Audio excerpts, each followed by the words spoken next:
Buenos días. Vamos a continuar con este tema del estudio de la psicosis desde el punto de vista de la construcción de este concepto, ¿verdad? En el seminario de Historia de la Psicopatología para Clínicos.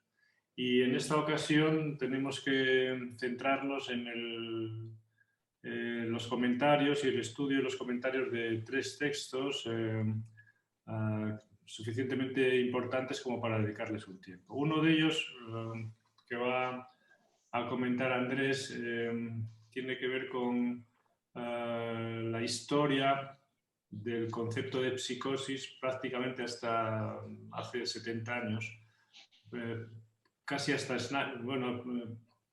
prácticamente hasta Kurt Snyder, de un autor, Beer, muy meticuloso, y cuyo texto, este en concreto y otro del que yo os hablaré el próximo día, merece la pena tenerlos presentes cuando se estudia esta materia. En segundo lugar, le daremos la palabra a Álvaro Valle, que nos comentará un texto de Paul Bergerie, el cual enfatiza sobre todo que la construcción del binario neurosis y psicosis se llevó a cabo principalmente por la intervención de Freud, asunto en el que estamos de acuerdo prácticamente todos los estudiosos. El texto de Paul Bergerie es muy sugerente, sin duda, pero hay que completarlo porque él enfoca sobre todo este estudio desde el punto de vista de la neurosis. Hay que completarlo con otros términos, como haremos el próximo día también. Y finalmente, Leire, desde Bilbao, nos pondrá un poco al corriente de algunos aspectos de la perspectiva, del punto de vista, del enfoque que le da uno de los grandes pensadores de la psicopatología, que es Snyder, ¿verdad? Que él sí se atreve a separar la psicosis de determinada manera. Todos los autores que estudiamos estos temas siempre lo mencionamos en la tendencia, en la línea instaurada por Jaspers. Yo creo que Snyder es muy superior en las consideraciones que establece a Jaspers. Y esto es la síntesis un poco de la clase de hoy. Entonces, desde Galicia, desde Ourense, le damos la palabra inicialmente a Andrés, después desde Logroño a Álvaro y finalmente desde Bilbao a Leire. ¿De acuerdo? Adelante. Bueno, pues voy con el texto de Dominic Beer, que va a hablarnos de la historia del concepto de psicosis, inicialmente acuñado en 1845, cuando se entendía como discapacidad mental y trastorno mental grave. Entonces se la consideraba sinónima de psicopatía y de psiconeurosis. Luego, a través del trabajo de Berrios, iniciará una discusión dicotómica en la que se establecerán los binarios endógena-exógena, funcional-orgánica, psicosis-neurosis y unitaria-múltiple. Nos avisa también de que actualmente ha desaparecido del DSM-4 el concepto de neurosis y que la CIE-10 ya no divide entre psicosis y neurosis. Actualmente se la entiende como sinónimo de locura, está bastante generalizado. El diccionario de Oxford recoge que sería cualquier tipo de afectación o trastorno no atribuible a lesión o a neurosis. La CIE-10 dirá que tiene que haber presencia de alucinaciones, delirios o un número limitado de anomalías de la conducta, como excitación grave, hiperactividad, retraso psicomotor y catatonía. El DSM-4 hablará de delirios, de cualquier alucinación prominente, habla desorganizada o catatonía. Pasamos al desarrollo temprano del concepto, que es de origen alemán y que lo acuña Feuchtersleben. Pido perdón de antemano por las pronunciaciones alemanas, que tenía raíces filosóficas románticas. Cuando acuña el término va a coincidir también con la guerra entre los Psikiker y los Somatiker, y entre los Somatiker estaban Friedrich y Nasse, que hablaban de que había factores físicos y por fuera del cerebro. Pero bueno, ninguno, ni de los Psikiker ni de los Somatiker, afirmó que la mente pudiera enfermarse. Feuchtersleben hablaba de que lo que enfermaba era la personalidad y se empeñó en buscar la causalidad mente-cuerpo en esta enfermedad. Griesinger definirá los trastornos mentales como enfermedades mentales desde una perspectiva materialista. Feuchtersleben, en su búsqueda de la interacción del mente-cuerpo, consideraba que el término Geisteskrankheiten era inapropiado, que solamente las enfermedades mentales, que solamente era un término que se podría utilizar como metáfora. En su definición, equipara psicopatía y psicosis y lo iguala a locura, en una estructura compuesta mente-cuerpo y diferenciada de la neurosis. Y hablará de melancolía, manía, demencia e idiotez. Fleming, otro materialista, será el primero en escribir sobre psicosis, entendida como trastornos mentales, y hablará de manía, melancolía con ansiedad y delirios e incluye las convulsiones. En este sentido de las convulsiones se sitúa en contraposición a Feuchtersleben, que las entiende como neurosis. Fleming está en la línea de Grisinger en cuanto a que la considera enfermedades nerviosas, uniéndolas a las neurosis, como una unidad de todo el sistema nervioso, en una perspectiva orgánica. El descubrimiento del reflejo espinal valió a Westphal y a Kopke para explicar los trastornos psicológicos, incluidas la psicosis. Luego Meyer las definió como ataques psicológicos de shock, equiparándolas con un shock al uso. Wernicke, luego, a través del arco reflejo, establecerá como la unidad funcional y en el esquema hablará de conciencia de cuerpo, de personalidad y de mundo exterior, como sus tres dimensiones, desde unos principios anatómicos y fisiológicos. Sus discípulos Kleist y Bonhoeffer acuñarán el término exógeno, equiparándolo a psicosis orgánica. Feuchtner hablará de psicosis funcionales opuestas a las orgánicas y dirá que en las funcionales existe un origen físico porque encuentran hallazgos corticales positivos. Alzheimer hablará de psicosis reales como enfermedades corticales y también dividirá entre orgánicas y funcionales, pero en las funcionales, a diferencia de las orgánicas, hablará de que no hay una estructura anatómica alterada, sino que la alteración está a nivel molecular. Luego aparecerá Kraepelin con su demencia precoz y la llamará psicosis real y lo diferenciará de las funcionales, en las que incluirá la locura maníaco-depresiva, la paranoia, los delirios, la histeria y la degeneración. Meyer la considerará a la psicosis como una entidad patológica, una condición mental anormal con un proceso patológico específico, es decir, con un origen, un curso y unos síntomas.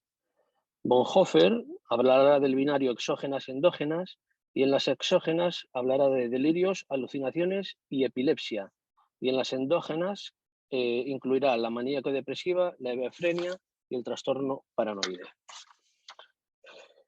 Entonces, ahora pasamos a la división de psicosis y psicopatía en las endógenas y empezaremos por Morel, que tendrá una teoría degenerativa y hereditaria en grados, que irá agravándose con la herencia. Posteriormente, Mevius hablará de una predisposición del individuo de carácter endógeno. Y a raíz de Mevius, Krafft-Ebing y Koch hablarán de psicopático como sujeto a degeneración, reemplazando al término neuropático que era de origen francés.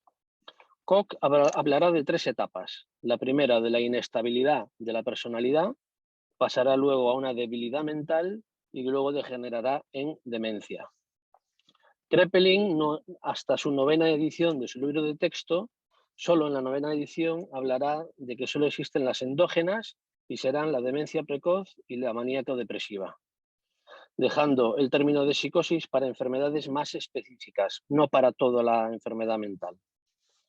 Kretschmer introduce y propone el continuo entre normalidad y enfermedad y recibirá la crítica de Jasper, que diferenciará psicosis de psicopatía y establecerá la diferencia en el insight, señalando que el insight solo es posible en la psicopatía. Y luego, trascendiendo a Schneider, hablaremos de la dicotomía psicosis-neurosis.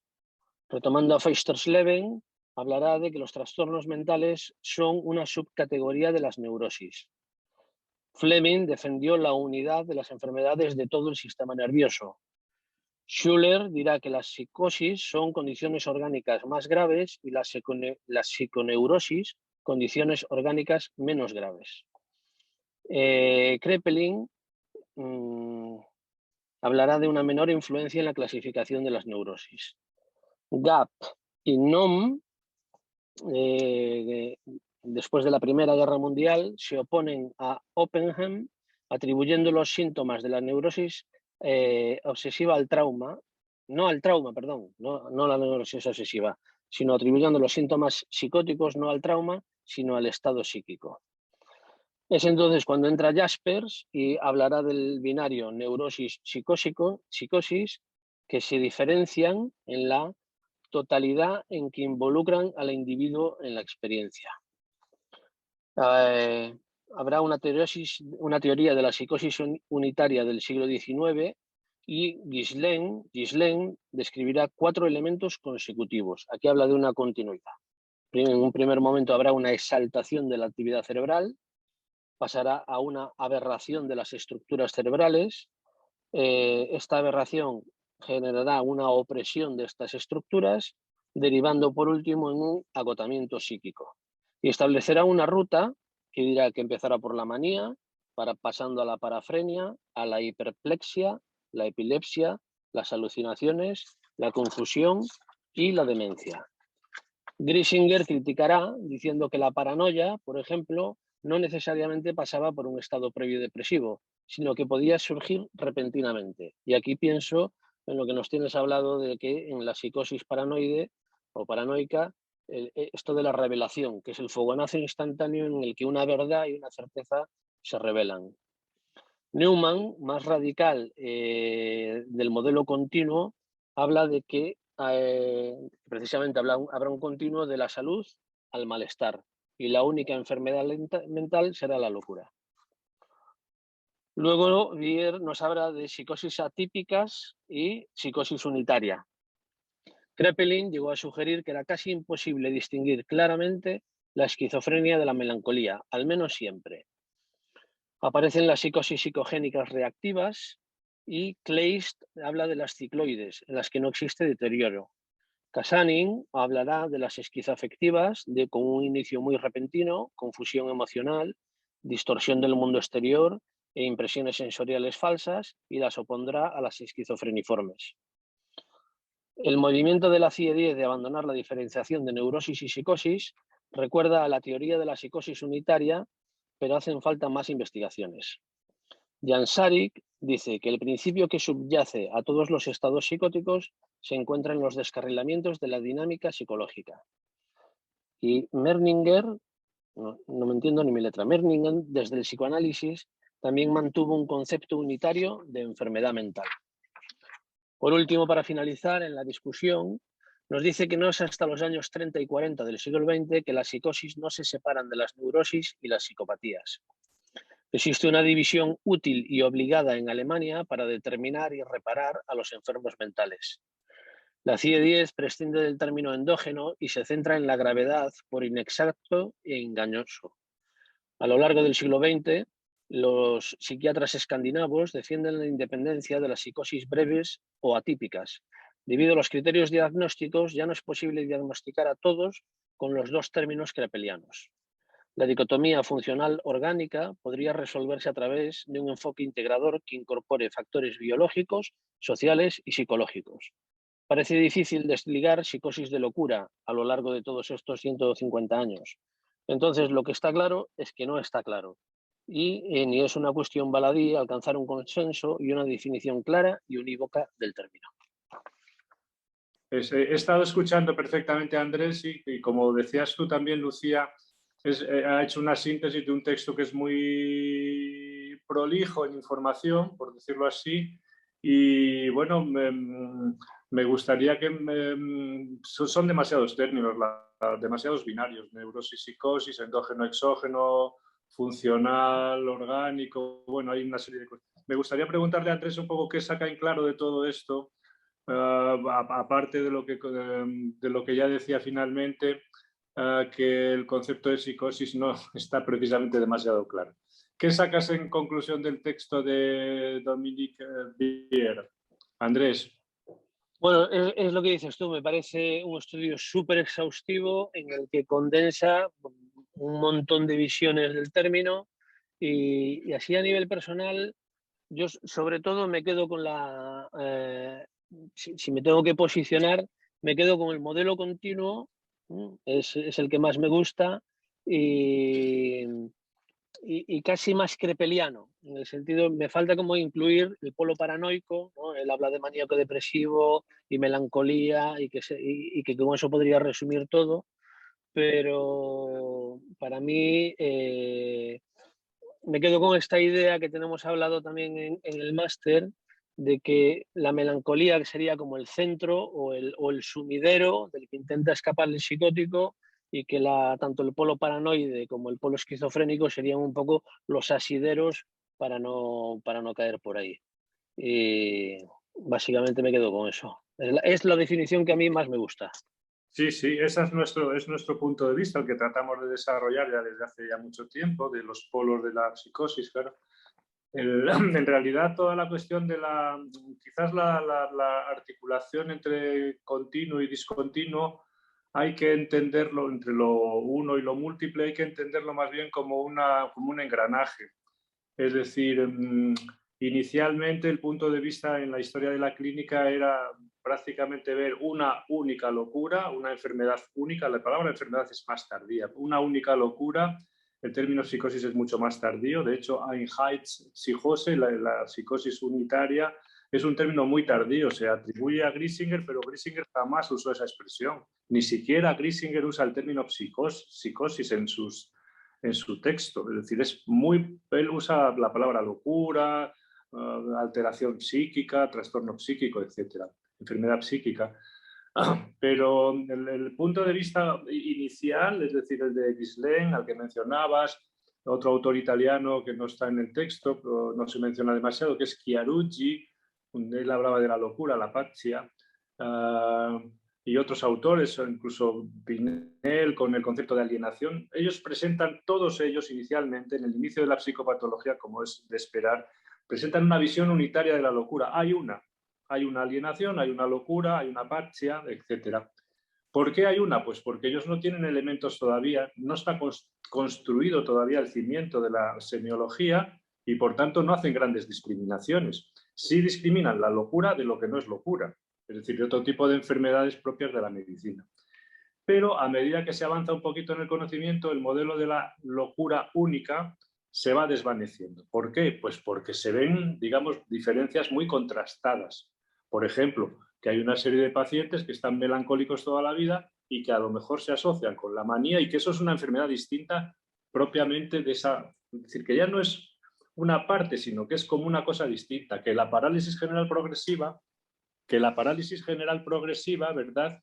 También es, digamos, una cosa aparte, es decir, se empiezan a desmembrar una serie de elementos, ¿no? Naturalmente por la contribución del estudio de las diferencias que vienen por la semiología. Entonces hay una tradición muy importante. Estos autores que hemos mencionado, en Alemania, Albert Celler, maestro de Griesinger, y otra serie de autores.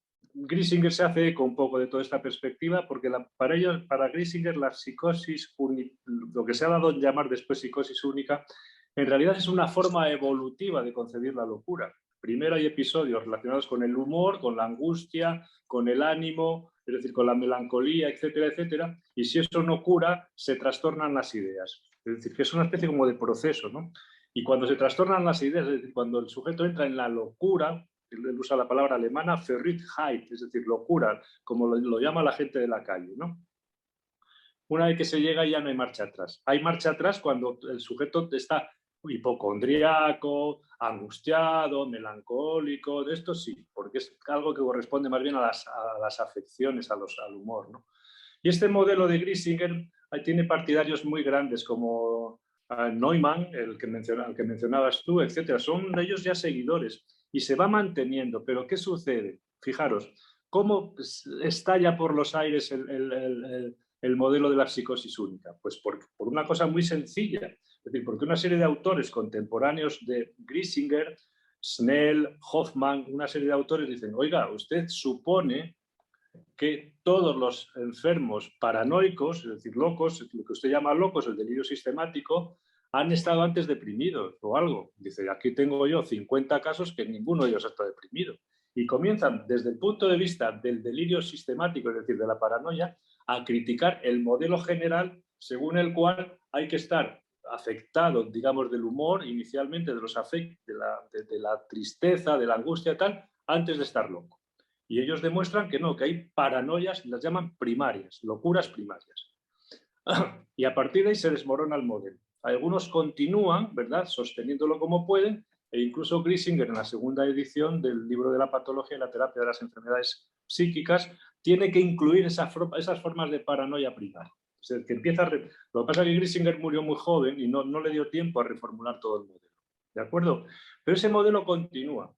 Y continúa subrepticiamente, se mantiene, pero después el eco, se puede decir así, de estas críticas nosográficas, se puede decir así, de distinción, digamos, saltan por los aires completamente, se llevan al término más majestuoso con la sistemática de Kraepelin, que es el que ordena todo el panorama de la clínica mental con enfermedades distintas. Pero el propio Kraepelin, cuando se jubila y deja de establecer a través de Suller, Buch, las enfermedades distintas que él considera que hay, las va inventando una detrás de otra, etcétera, etcétera, dice, hombre, y escribe un artículo del que ya os he hablado, que se llama Sobre las manifestaciones de la locura. Dice, no estoy tan seguro de que la locura maníaco-depresiva que yo he descrito y la demencia precoz o esquizofrenia, como la llama Bloiler, sean tan distintas. Y es de lo que te has hecho tu eco. Dice, a lo mejor hay una base que las une, un fondo. Muy bien, esta es la corriente. Lo que quiero dar, esto todo continúa, etcétera, etcétera, etcétera. Lo que quiero daros a entender es que siempre hay como esas dos velocidades, ¿no? Un apoyo, se puede decir así, unitario, que es sustituido por un apoyo múltiple. Y el apoyo múltiple, como estamos ahora, resulta que hemos fragmentado tanto el territorio que lo que sucede después es que ya no encontramos ningún principio organizador y tenemos que volver otra vez a lo unitario, es decir, a establecer principios que valgan para muchos sujetos, etcétera, etcétera. Y esto, a mi manera de ver, es un proceso, una articulación que se va dando prácticamente seguida, una detrás de otra. Son las dos únicas formas que tenemos, para decirlo rápido, de ver el patos. Solamente tenemos dos modelos, uno y otro, lo uno y lo múltiple, no hay más. Y con esos vamos trabajando. Pero os diré más, y ya no le quito la palabra a Álvaro, os diré más. Cuando uno estudia con cierto detenimiento la obra de algunos autores, como Kraepelin, que es el máximo defensor, el máximo hacedor de una psicopatología de enfermedades mentales independientes, si uno estudia su obra ve que al final se vuelve atrás y busca principios comunes, es decir, no múltiples, sino únicos. Y lo mismo sucede con otros autores. Lacan, por ejemplo, es el máximo exponente dentro del psicoanálisis de lo que serían las estructuras que se oponen unas a otras. Pero al final, amigo, le queda mucho hueco entre una y otra y tiene que explicarlo ya no con un modelo, por así decirlo, de es esto o es esto otro, con un modelo disyuntivo. Las estructuras y las enfermedades separadas unas de otras son disyuntivas. O es esto o es esto, no hay más. Y él entonces tiene que usar un modelo teórico, el modelo del nudo Borromeo, donde ya no es disyuntivo, sino que es complementario, es decir, hay una serie de uniones que pueden darse, aunque algo no funcione, se pueden enlazar, digamos, por un santón, por otro tipo de anulamientos, es decir, que ya no es esto, aquello otro, que puede ser, hay una especie de multiplicidad, una perspectiva mucho más múltiple y continua en ese sentido. Es decir, que todos los autores, en general, partimos de principios muy separados unos de otros, de enfermedades o de categorías independientes, y a medida que van pasando los años, creo yo, como ya nos interesa mucho menos, nos interesa ya mucho menos toda la cuestión del diagnóstico, porque ya conocemos todo ese territorio, en general tendemos a ver más unidad que diversidad. ¿Por qué? Porque ya no necesitamos ver diversidad. Ya nada más que hablas con una persona ya te haces una idea de lo que le pasa. Y tendemos en general a ver que lo que le pasa a esa persona es común con casi todo el mundo. Porque no necesitamos ver diferencias, porque ya sabemos de qué punto filipino tiene, y porque además, viéndolo común a todo el mundo, es decir, como todos, en realidad nos acercamos mejor a él así, no como un enfermo que tiene parafrenia sistemática o como un paranoico cresmeriano, ¿no? Este es un poco el punto de vista donde estos modelos se articulan también con los sujetos con los que investigamos, con los clínicos, que no necesitamos, en el fondo, ampararnos ya en el diagnóstico, protegernos con las categorías, con los diagnósticos, porque no los necesitamos. Es decir, que hay que pensar hasta qué punto toda esta cuestión no es algo que nosotros construimos para conocer, es decir, en esa perspectiva noseológica, pero también como una especie de defensa que nosotros necesitamos para afrontar un real muy inquietante que es la clínica mental. ¿De acuerdo? Espero haberos aclarado un poquito otra perspectiva de toda esta presentación perfecta que ha hecho Andrés. Y ahora le vamos a dar la palabra a Álvaro Valle, que es psiquiatra y nos va a hablar desde Logroño. ¿De acuerdo? Álvaro, cuando quieras. Muy bien, pues nada, yo voy a hablarles sobre el artículo de Paul Berchery que escribió en 1981, que se llama La constitución del concepto freudiano de psicosis. Bueno, yo creo que es un título bastante adecuado porque efectivamente la idea que plantea él es que esta diferenciación entre neurosis y psicosis no es como podría entenderse, por ejemplo, leyendo, él menciona el vocabulario de psicoanálisis, ¿no? El Laplanche, no era un concepto ya claramente distanciado, separado desde hace mucho, sino que fue a raíz de esta construcción que fue desarrollando Freud, que se entiende ahora la psicosis y la neurosis como lo hacemos actualmente, ¿no? La primera parte del artículo se llama justamente antes de la posición del problema antes de Freud. Menciona que pues en aquellas épocas inicialmente se usaba el término psicosis no en contraposición a neurosis, sino como algo, una especie de etiqueta alternativa, en el sentido de que psicosis significaba más lo que entendemos como una enfermedad mental, una alteración del psiquismo, y era por lo tanto una noción clínica, era algo que se detectaba o que a la persona se le identificaba mediante la sintomatología que podía presentar. Y la neurosis era considerado más bien una noción más etiológica, más nosológica, en el sentido de que, como se sigue utilizando en la nomenclatura médica hasta ahora, ¿no? Neurosis se entendía como una alteración funcional de los nervios, del sistema nervioso, ¿no? Como cuando alguien habla de artrosis o pues, la terminación osis siempre es como una alteración funcional, a la diferencia, por ejemplo, de una inflamación, de algo que puede uno ver en el examen morfológico, ¿no? Y entendido de esa manera, pues tiene sentido que en aquellos momentos se podía hablar de psiconeurosis, lo que ahora puede sonar bastante contradictorio, pero bueno, una psiconeurosis era justamente la psicosis propiamente dicha, era la alteración mental que no tenía de base ninguna patología orgánica demostrable, no había una lesión. Empieza hablando también de las concepciones en Francia, primeramente, como ellos van desarrollando sus ideas acerca de la locura, pues siguiendo la progresión a partir de 1822, utilizando el modelo de la parálisis general, pues van desarrollando la idea de que son formas naturales, de que a través de Fallret, ¿no? De que estas enfermedades tienen bueno, en ese momento, que eran entidades propiamente dichas, que tenían una patogenia cada una específica, luego se va añadiendo el concepto de degeneración de Morel, ¿no? Y finalmente terminan hablando ya con Maynard con Mañán, de una evolución específica, ¿no? Le van añadiendo como características para ir diferenciando entidades por separado. En Alemania menciona el desarrollo tanto por una parte de Griesinger, que va a contribuir con los conceptos de formas primarias y de formas secundarias, ¿no? Del tema de la invasión, del yo y los mecanismos de defensa y la formación de situaciones de compromiso.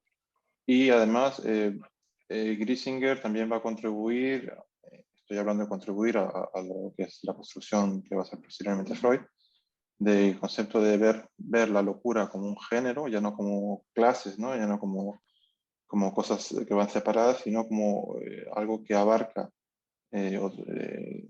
diferentes tipos de manifestaciones dentro de una misma entidad, que sería la locura, ¿no? En este caso, para él, los casos particulares serían o habrían sido concebidos como pasos de un proceso de degradación progresiva de un paciente.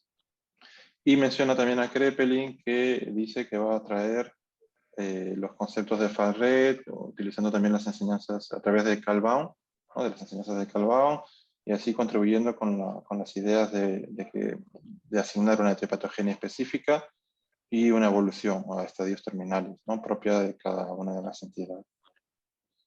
La segunda parte del artículo, que va a tratar sobre Freud y ya propiamente la psicosis de defensa, comienza postulando que Freud se acerca o va más bien discerniendo o distanciando el concepto de psicosis a partir de la idea que él ya se había formado de la histeria, ¿no? Como sus desarrollos todos empiezan con la contraposición entre las modalidades de manifestación de la histeria. Él inicialmente veía que la parte más asociada a clínica pseudofísica lo asignaba pues, a lo que hemos hablado del concepto más nosológico de neurosis, y la parte de las alteraciones mentales en ese momento seguía utilizando la idea de asignarle como psicosis. Y habla ya de una disociación, una invasión de lo que llaman el estado segundo dentro de lo que era la inervación corporal para explicar estas manifestaciones pseudofísicas, ¿no? Y esta separación de la vida mental. E incluso postular de que en la histeria se podía hablar realmente de un proceso de alienación en este sentido, de que algo venía e invadía lo que era el funcionamiento neurológico motor que se esperaría normal. Habla de este grupo de psíquico disociado y lo asocia a la consecuencia de un acto voluntario de los pacientes, ¿no? Pero se queda un poco ahí, ya no llega en esta etapa, ¿no? de la formación de su concepto, no llega a desarrollar digamos, un origen, sino que lo deja asociado a lo que sería la constitución del paciente, a lo que se entendía en ese momento como un proceso de degeneración. Más adelante ya empieza a desarrollar un poco lo que era el tema de la defensa y empieza a entender, ya empieza a separar, ya no se habla tanto de que vayan juntos o que se pudieran aplicar las dos etiquetas al mismo tiempo, sino que empieza a considerar propiamente dicho una neurosis cuando esta defensa del yo es exitosa y logra separar el afecto traumático o el afecto insoportable y lo descarga a través de la inervación del cuerpo, ¿no? Él considera que de esta manera la clínica que se observa, que sería propiamente neurótica, tiene esta manifestación en el sistema nervioso y que significaría que la defensa del yo ha sido exitosa. Y considera lo que él ya empieza a separar como psicosis cuando este mecanismo de defensa fracasa, ¿no? El yo es invadido por la representación traumática, por el afecto, y se manifestaría de forma de ataques o lo que llamaban en ese momento la psicosis histérica, ¿no? Y pone como modelo pues, el modelo fisiológico lo que vendría a ser las pesadillas, ¿no? La invasión de representaciones mentales que le transmiten justamente estos afectos insoportables. Como un siguiente paso en su elaboración, ya empieza a hablar de la neuropsicosis de defensa y postula el mecanismo del Verwerfen, ¿no? Este rechazo radical que al mismo tiempo va a permitir de otra manera conseguir lo que es rechazar este afecto intolerable, pero al mismo tiempo, posteriormente, poder conseguir una realización imaginaria de sus deseos, ¿no? De sus deseos justamente rechazados. Esto lo hace utilizando como base la descripción del concepto de amentia, ¿no? De la confusión alucinatoria, que se observa que muchos pacientes en sus fantasías, en su formación imaginaria, más bien obtienen aquello que de otro modo era imposible aceptar o imposible tolerar, ¿no? Ese afecto intolerable. postula más o menos dos tipos, digamos, grandes de psicosis, ¿no? Por una parte, la psicosis de la subyugación del yo, que seguían siendo este concepto del fracaso de la defensa, de invasión de lo reprimido, ¿no? Y en la cual las alucinaciones, las pseudopercepciones eran hostiles al yo en sí, ¿no? Era francamente pues, opuesto, ¿no? Y por otra parte, también considera la psicosis de defensa, en las cuales pone como ejemplo el delirio de proyección paranoico y la realización alucinatoria del deseo, tipo de demencia, como otra modalidad, digamos, ¿no? De presentación de este tipo de patología, en la cual es la representación contraria viene a la mente, ¿no? Se puede entender el delirio no solamente como un calco, sino como un calco o como un opuesto de lo rechazado, lo desestimado. Continúa desarrollando sus modelos, ¿no? Para entender este problema de la psicosis, y plantea un modelo ya en pasos, evolutivo, en el cual se plantea inicialmente como primer paso la defensa mediante la represión, pero utilizando el mecanismo de proyección, colocando lo reprimido fuera de sí y en las otras personas, bueno, fuera de uno. Y posteriormente el paso de la formación de formaciones de compromiso, ¿no? Dado como ejemplos de los delirios de observación y todo tipo de alucinaciones, sobre todo auditivas y visuales, y como un tercer paso la formación de defensas secundarias, en las cuales el deseo se puede realizar de esta manera autística, de esta manera pues propiamente psicótica de tipo de mente, ¿no? Ya entonces empieza a diferenciar la importancia de las voces como una parte del resto de tipos de alucinaciones, que el resto de tipos de alucinaciones más visuales o más somáticas las aproxima más al funcionamiento de la histeria, y el de las voces lo marca como una entidad especial.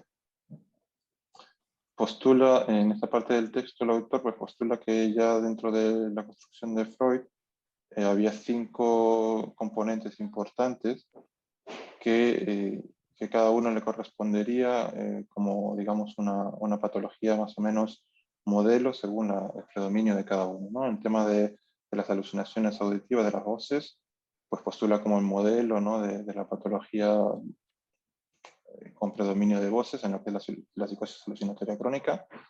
En lo que es el resto de alucinaciones más sensoriales y sensitivas, postula los estados oniroides. La tercera característica, que serían las impresiones delirantes, postula como modelo el delirio interpretativo. En el cuarto elemento, que serían las fantasías de autosatisfacción, postula como modelo las parafrenias imaginativas. Y el quinto elemento, que sería la disgregación autística esquizofrénica, produce como modelo el síndrome befrénico, ¿no? De disgregación. Luego de esto, Freud va a desarrollar lo que es la teoría del narcisismo, en la cual les va a tomar muchos elementos de Gritzinger, sobre todo de considerar el fenómeno psicótico como una unidad fundamental y darle mucha importancia a lo que es el efecto de la subyugación, de la dominación del yo dentro de este proceso, ¿no? Considera como un mecanismo importante, fundamental, el fracaso de la defensa y el aspecto narcisístico autoerótico de la clínica, ¿no?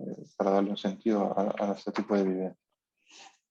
Y es así como Paul Bergerie entiende que va desarrollando Freud esta diferenciación entre lo que era inicialmente un componente, digamos, de los cuadros que planteaban que podría mezclarse perfectamente con neurosis, como un tipo de manifestación aparte, con su propia evolución, su propia característica, sin alejarse nunca de esta oposición inicial, esta idea de disgregación, que fue con lo que empezó su estudio en la histeria, y que estaría en el fondo como fundamento, como raíz de la estructura de su propio modelo de psico.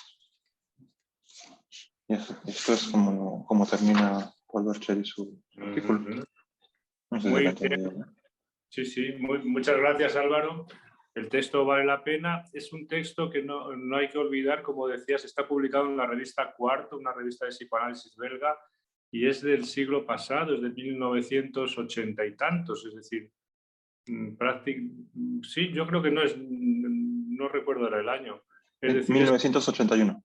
81, es decir, en paralelo. Creo que este texto es anterior incluso a que publicara los fundamentos de la clínica y la génesis de los conceptos freudianos, que son, digamos, lo que constituye el grueso de su tesis doctoral.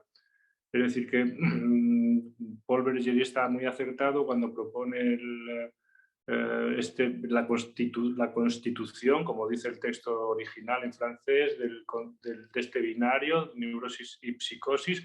Bueno, él después lo argumenta con otras cosas que se podían perfeccionar mucho más, ¿verdad? Pero tiene la ocurrencia y su hipótesis es verdaderamente original en el sentido de que a partir de que Freud constituye este binario se puede construir todo un campo. Es así.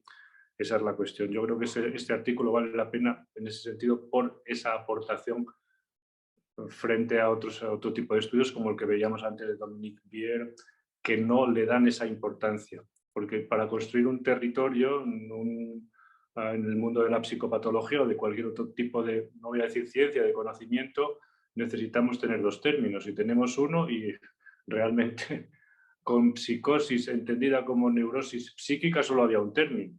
Había un término que embutía dos términos, pero no había dos términos, había uno. Entonces ahí no se puede construir nada, era toda una especie de heterogeneidad y de indefinición. Freud lo rompe por el medio, los opone y a partir de ahí se crean dos términos. Esa es, yo creo, la genialidad de Freud, ¿no? ¿Quieres comentar algo? ¿Qué te ha parecido el texto, Álvaro? Ya que lo has estudiado con detalle y lo has expuesto con rigor. Me ha resultado bastante provechoso porque, claro, también siempre una de estas dudas era siempre por qué a veces cuando leía cosas de Freud a veces me hacía una confusión con los términos y tenía esta duda de por qué a veces se utilizaba de una manera una cosa u otra, pero me ha facilitado entender que, claro, este tema de la contraposición de psicosis y neurosis era algo que él estaba haciendo sobre la marcha. Entonces, en una parte de su obra era esto que decían antes, ¿no? Psicosis era enfermedad mental, o como en otra época psicopatía era enfermedad mental, y esto lo he ido cambiando, y neurosis era pues, alteración funcional de los nervios. Entonces, claro, se podían juntar porque no eran opuestos. Y como él va poco a poco y utilizando las cosas que ya venían de antes, que va, me imagino, habrá ido leyendo y estudiando, va diferenciando y ya él mismo lo termina asignando a dos áreas, dos ramas de la patología. Que ahora, claro, nos parece natural porque lo hemos aprendido así, pero no siempre fue así. Claro. Me ha resultado provechoso por eso, para entender un poco la evolución. Sí. Te voy a recomendar, aunque quizás ya lo tengas, un libro, una monografía de Paul Bergerie que se llama Génesis de los conceptos freudianos. Luego, si quieres, te mando la referencia. Y bueno, ahí está completamente detallado esto que aquí está apenas apuntado, ¿vale? Ahí es donde se ve Freud, cómo va construyendo sus conceptos, siempre con la mirada puesta en la psicología y en la psicopatología, en la psiquiatría de su época, cómo va inventando sobre la marcha. Sí. Creo que hay un detalle que no está suficientemente enfatizado en ninguno de los términos de los dos textos que hemos visto, ni en el de Bier ni en el de Bergerie, que es el hecho de que a la originalidad de construir un binario, dos elementos que se oponen y por tanto en esa oposición se pueden construir dos campos de oposición, no está suficientemente enfatizado, creo, que Freud lo vincula todo a lo psíquico, la neurosis y la psicosis, y por eso habla de psiconeurosis inicialmente. Es decir, que él quiere, por tanto, para él, naturalmente, la psicosis de Korsakov, las psicosis metabólicas, todo este tipo de cosas de las que hablan otros autores que lo mezclan todo con la esquizofrenia o con la paranoia o con la parafrenia, para él ahí no hay discusión. La psicosis es psíquica y la neurosis es psíquica. Es decir, que ese trabajo es un trabajo de encaje de bolillos, de construir toda una teoría donde se va desparramando de toda la cuestión, que son enfermedades neurológicas, endocrinas o de otro tipo, y eso Freud no entra en ese trapo, eso no es de lo que él habla. Él habla de lo psíquico, de la neurosis y de la psicosis, de la transformación de la neurosis en una categoría, en una estructura clínica psíquica, y de la psicosis en una estructura clínica psíquica. Y las otras psicosis, como se llama todavía actualmente, las psicosis orgánicas, a él eso no le interesa para nada. Las quita incluso de las psicosis. Yo creo que ese acierto nos da a nosotros una perspectiva, yo creo que más luminosa, en cuanto a que, claro, a mí no se me ocurriría, cuando escucho a un epiléptico que tiene alguna cosa parecida a un delirio, pensar que es un delirio. No le llamaría eso nunca psicosis, le llamaría epilepsia con un tipo de afectación mental, nada más, ¿no? Es decir, es otro tipo de... Y yo creo que Freud es muy... Os recomendaré también, antes de dar la palabra a Ley, de verdad, un texto para entender O sea, Freud no era psiquiatra ni era un gran conocedor de la historia de la clínica. No, lo que pasa es que era un genio, entonces con 4 detalles es capaz de construir todo un campo. Freud estudió medicina en Viena y su profesor de psiquiatría, y que fue parte de su fue Kraft-Ebing, pero su formación como neurólogo en parte corrió a cargo de Theodor Meinert. Y Meinert es uno de los principales discípulos o seguidores de Griesinger, de manera que a través de Meinert le llega un poco el fondo, los ecos de la doctrina de Griesinger, que influyó muchísimo a muchos autores en Alemania, a muchos, y de muy distinto pelaje, incluso a los contrarios. Griesinger creó toda una influencia que llevó a que se creara una corriente contraria, digamos, los defensores de las enfermedades mentales independientes, empezando por Calvin y culminando en Kraepelin, y los que siguieron con la cosa de la visión unitaria. Entonces, es decir, porque es un poderoso foco, se puede decir así, de influencias y por tanto de críticas.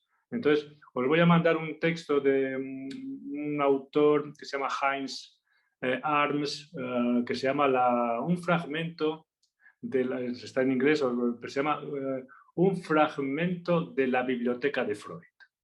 Y para que veáis los textos que Freud había leído, porque este señor Heinz Arms visitó la biblioteca de Freud y cogió los libros y vio donde Freud, los que había leído, porque esto los tenía subrayados, y qué anotaciones tenía. Claro, ahí está Griesinger, Hecker, Karl Baum, en fin, habla de una serie de autores que a poco que los leyera, ahí está todo. No es que fuera un estudioso como nosotros, él, pero con 4 cosas, claro, cuando una persona tiene cabeza, hace auténticas maravillas, ¿no? Os lo voy a mandar después.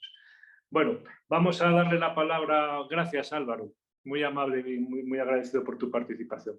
A Leire, García Leire también es psiquiatra y vive en Bilbao. Le vamos a pedir que nos hable de un fragmento, en este caso, de la obra de Kurt Snyder, Psicopatología General, donde Snyder es un tipo muy bien formado, dice cosas muy serias, muy criticables, y así lo haremos, pero tiene una posición muy clara con respecto a todo esto que estamos hablando. Adelante, Leire. Buenos días. Buenos días. Primero he hecho un pequeño resumen de las aportaciones de Snyder apoyándome en tu libro de la invención de las enfermedades mentales y luego, si te parece, paso a resumir el artículo. Muy bien. Bueno, Snyder nació en 1887 y murió en 1965. Fue catedrático de Heidelberg desde 1945 y había sido alumno de Kraepelin y de Jaspers. Una de sus principales aportaciones al estudio de la psicopatología son los síntomas de primer rango de Snyder, en los que él considera patognomónicos de la esquizofrenia aquellos síntomas que Bleuler consideraba accesorios y que serían las manifestaciones senopáticas. Bueno, no voy a entrar en eso.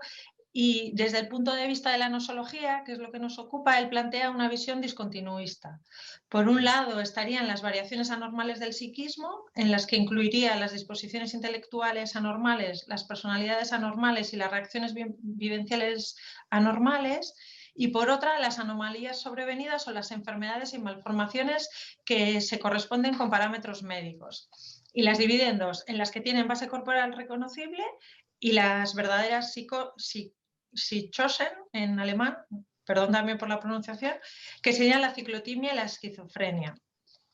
Para Schneider nunca habrá transiciones entre las variedades anormales del carácter y las verdaderas enfermedades o psicosis, ya que son ámbitos psicopatológicos para él totalmente diferentes.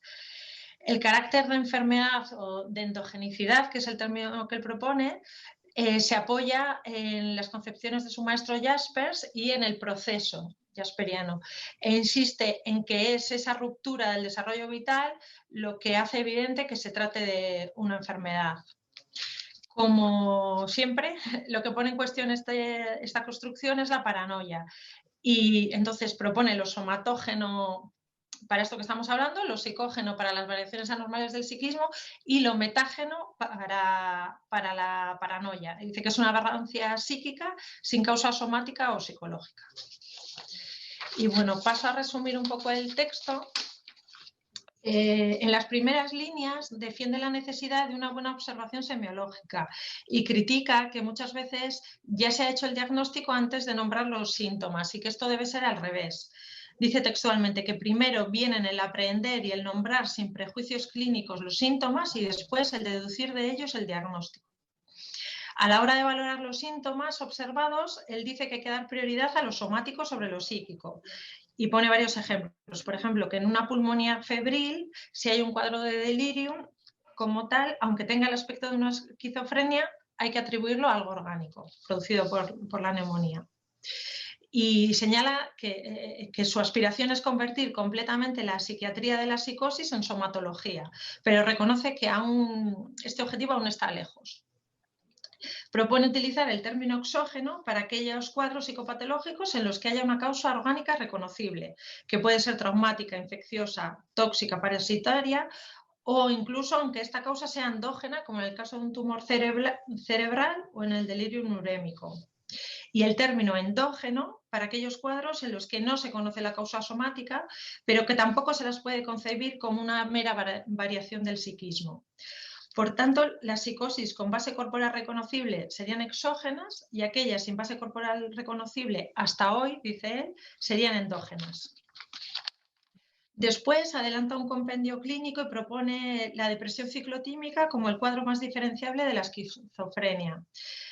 Considera la depresión ciclotímica y la manía ciclotímica como especies, no como tipos, y considera que los estados mixtos no existen. Después pasa a considerar las esquizofrenias y cuestiona la validez de los distintos tipos de esquizofrenia, la hebefrénica, la simple, paranoide y catatónica. Considera que al final dice que son útiles para la enseñanza clínica, pero que es solo fiable hablar de esquizofrenia simple, catatónica y paranoide, y cuestiona la hebefrenia. Y para él la hebefrenia se incluiría en la categoría de esquizofrenia simple, porque dice que patoplásticamente tiene los signos de la juventud y además se presenta en ella, ¿no?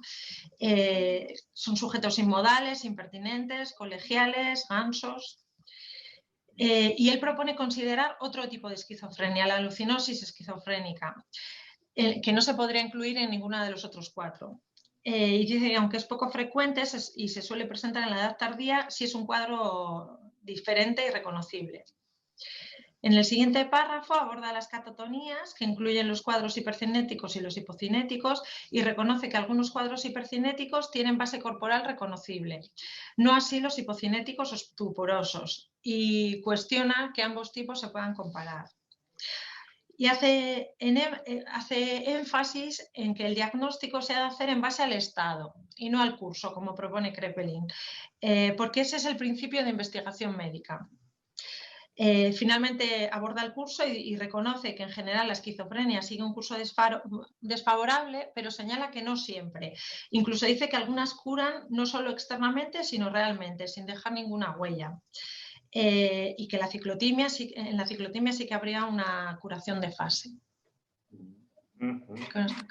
Muy bien, gracias, Leire.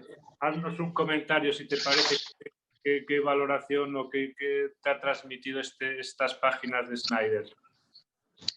Bueno, por una parte es una visión muy médica, ¿no? Lo que está buscando, anhela esa base orgánica que seguimos buscando y que se sigue a día de hoy.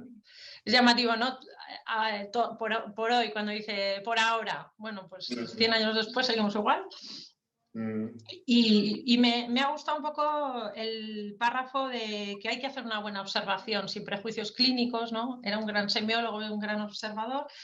Y por otra, pues bueno, también hay que contextualizar, ¿no? Ahí se empezaban a distinguir en esa época los cuadros verdaderamente orgánicos de los que no lo eran, ¿no? Y empezaban a tener acceso a pruebas diagnósticas y analíticas que estaban empezando a llegar. También hay que entender que probablemente hay que enmarcarlo en esa etapa y que hay una aspiración científica de encontrar ese cuadro. Es muy médico, una visión muy médica. Sí, sí, sí. Gracias, Leire, muy amable. Tened presente, unas palabras para terminar, si me permitís, tened presente, siempre se ha discutido, lo hemos hablado en alguna ocasión, siempre se ha discutido mucho, se ha opinado acerca de por qué los autores alemanes han contribuido más a la formación del pensamiento en psicopatología, en general en todas las disciplinas médicas, en psicología también. ¿Por qué han contribuido más que en otros autores europeos, por ejemplo, ¿no? Cuando, digamos, en Francia hay grandes nombres de la historia de la clínica. Y siempre se ha dado algunos autores han pensado que eso tiene mucho que ver con la formación de los propios médicos alemanes, porque te hacían una especie de formación combinada entre la formación técnica, médica, técnica y científica y una formación humanística y filosófica. Schneider era doctor en filosofía y doctor en medicina. Y aunque él tiene una visión muy médica, al fin y al cabo, pero trata naturalmente de darle una formalización conceptual importante. Yo creo que eso es lo que transmite toda su obra, La psicopatología general, es una obra muy conocida, o el estudio del libro sobre las psicopatías, los psicópatas, que está también muy bien formalizado, ¿no? Por una parte. Como veis, y esto lo trataremos un poquito más adelante, todos los modelos, digamos, tienen sus talones de Aquiles y sus preguntas fundamentales. El modelo de Schneider tiene el talón de Aquiles es muy amplio, ¿no? Y proviene del campo de la paranoia. Es decir, él sabe muy bien cómo organizar el campo de las enfermedades de la psicosis, digamos, de causa supuestamente orgánica u orgánica y también del campo del sabe organizar más bien la esquizofrenia y la ciclotimia o psicosis maníaco-depresiva, pero cuando llega la paranoia no le cuadra con nada. Es decir, y ese es siempre el punto, las visiones más médicas se encuentran siempre el obstáculo con la paranoia. Porque ¿cómo es posible estar completamente loco y al mismo tiempo razonar y no deteriorarse, ni dar tampoco grandes síntomas de enfermedad en el sentido de deterioro? Pues ahí está el gran escollo de la psicopatología, en este caso de Schneider y cualquier otra psicopatología. La solución que siempre se ha pretendido, y Schneider en esto es muy valiente, porque no deja de hablar de la paranoia, la solución que siempre de la que se ha echado mano es la paranoia no existe, es una forma de esquizofrenia y punto, con lo cual te quitas el problema de encima. Pero bueno, siendo serios, es decir, ¿y qué haces con la paranoia? Es decir, con un tío que está loco, pero al mismo tiempo no lo puedes meter dentro del grupo ni de la esquizofrenia, melancolía o para psicosis maníaco-depresiva, ni menos aún con los orgánicos. Gran problema. Bueno, Freud nos plantea también otro problema en el modelo de Freud también tenemos otro asunto complicado, ¿no? Que depende cómo lo miremos, nos obliga a hacer un esfuerzo de formalización muy importante, que es con la melancolía, por esa especie de estatuto ubicuario que tiene, ¿no? Es una psicosis, es una neurosis narcisista, es complicado. Es decir, que todos los modelos tienen, se puede decir así, su punto un poco más encarrujado y más complejo, ¿no? Y es desde ese punto desde el que tenemos que mirar siempre los modelos, ¿vale? Os agradezco a Andrés, a Álvaro y a Leire vosotros dos, los últimos que he mencionado, alumnos de este máster, Notas Ediciones, y Andrés de esta edición, os agradezco la participación en este seminario, ¿vale? Y ahora vamos a despedir esta clase sobre la psicosis, esta tercera clase, para dar paso a la supervisión clínica. Gracias.